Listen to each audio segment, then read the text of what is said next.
저금리 대안대출을 이용했다가 다시 또 빚이 어마어마하게 늘어난 내용에 대해서 설명을 드렸어요. 하지만 이렇게 되지 않기 위해서는 고민 아침마입니다. 오늘 1년 전쯤에 저하고 상담을 해가지고 고금리 다중채무를 가지고 있는 분이 이 저금리 대안대출을 이용을 해서 월 납입 금액을 많이 줄이셨던 분이 계세요. 그런데 그분이 오늘 또다시 저한테 연락이 왔습니다. 왜 연락이 왔을까요? 현재 이분은 직장인이에요. 직장인이시고, 그리고 재직기간이 약 4년 정도 되시고, 연봉이 약 6,800만 원 정도 되시는 분입니다. 이분께서 현재 이용하고 있는 대출 보면 은행 5,280만 원이 있고, 또 다른 은행에 2천만 원이 있고, 그리고 저축은행 한 곳에 1,010만 원 이렇게 있습니다. 자, 여기까지가 1년 전에 저와 상담을 해서 저금리 대안대출 이용해 가지고 받은 대출이에요. 그런데 이분이 문의 주신 내용이 바로 이 다음부터의 내용. 여기에 추가로 또 다른 저축은행에가 1,638만 원, 또 다른 저축은행에 830만 원, 또 다른 저축은행에가 1,275만 원, 그리고 마지막으로 카드론으로 1,470만 원을 이용하고 계십니다. 딱 보면 그냥 왜 연락을 주셨는지 알겠죠? 바로 저금리 대안대출이 가능하겠느냐 이거예요. 다시 한번.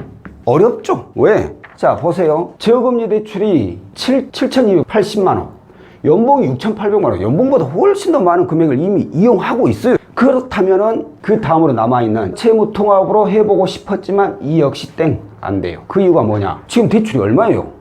연봉이 2배가 넘어버려요. 부채가 너무 많다는 거예요. 거기에다가 이렇게 부채가 많으니 신용 점수도 좋을 리가 없죠. 나이스가 727점에 KCB가 638점. 그럼 이분은 뭘 해야 되느냐? 제가 봤을 땐 두 가지의 방향, 길이 있어요. 하나는 뭐냐? 나 죽어도 이제 더 이상 못 갚겠다. 연체하게 생겼다. 이런 진짜 힘든 상황이라면 아니말로 이분은 개인 회생 또는 신용 회복 이거 알아보셔야 돼요. 방법 없어요. 그런데 내가 이 정도까지는 아니다. 힘들어서 그렇지 어떻게 해서든 꾸역꾸역 갚아 나갈 수는 있다. 그러면 일단은 이걸 끌고 가야 돼요. 제 생각에는 한 6개월 정도 끌고 가면은 6개월 동안 또 이걸 갚아 나갈 거 아니에요. 그러면 부채가 지금보다는 또 더 줄어들게 되죠. 그러면 그때 가서 채무통합을 이용할 수 있는지 한번 봐볼 수 있다라는 거예요. 그렇다면 제가 오늘 알려드리고 싶은 내용은 이분이 이렇게 빚을 많이 졌는데 앞으로 어떻게 해야 되겠느냐 이 부분도 있긴 하지만 저는 이보다 더 중요한 내용을 여러분들께 알려드리고 싶은 거예요. 자,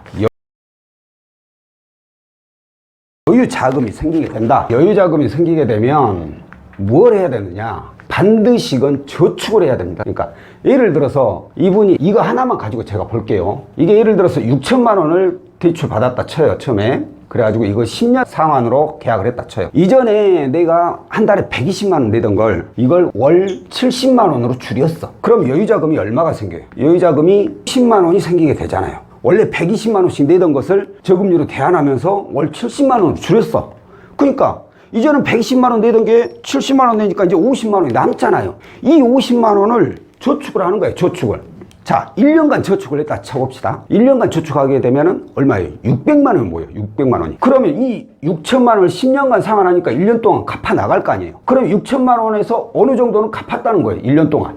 그리고 나는 그 600만 원 저금해 놓은 거, 저축해 놓은 거. 그 600을 부분 중도 상환해 버려요. 그러면 내 원금은 이제 이것만 남은 거예요. 이것만. 그러면 월 납입 금액은 이 남아있는 원금에 대해서 또 수정이 되기 때문에 더 줄어들어요. 이보다. 그러면 지금은 50만 원 저축을 했지만 1년 뒤에는 더 줄어드니까 60만 원이 될 수도 있고 70만 원이 될 수도 있고 이렇게 점점 여유자금이 많아진다는 거예요. 그걸 1년에 한 번씩 모아가지고 빚을 중도 상환해봐요. 제가 한번 계산을 해봤어요. 6천만 원을 했을 때 월 50만 원 처음에 50만 원을 저축했을 때 이걸 10년 계약했지만 내가 이렇게 해서 상환하게 되면 5년이면 이거 다 갚을 수 있어요. 절반으로 줄여버린다 이거예요. 상환 기간을. 저축을 하게 되면 내가 빚을 갚을 수 있는 시간이 절반으로 줄어든다는 얘기예요. 그 말이. 그런데도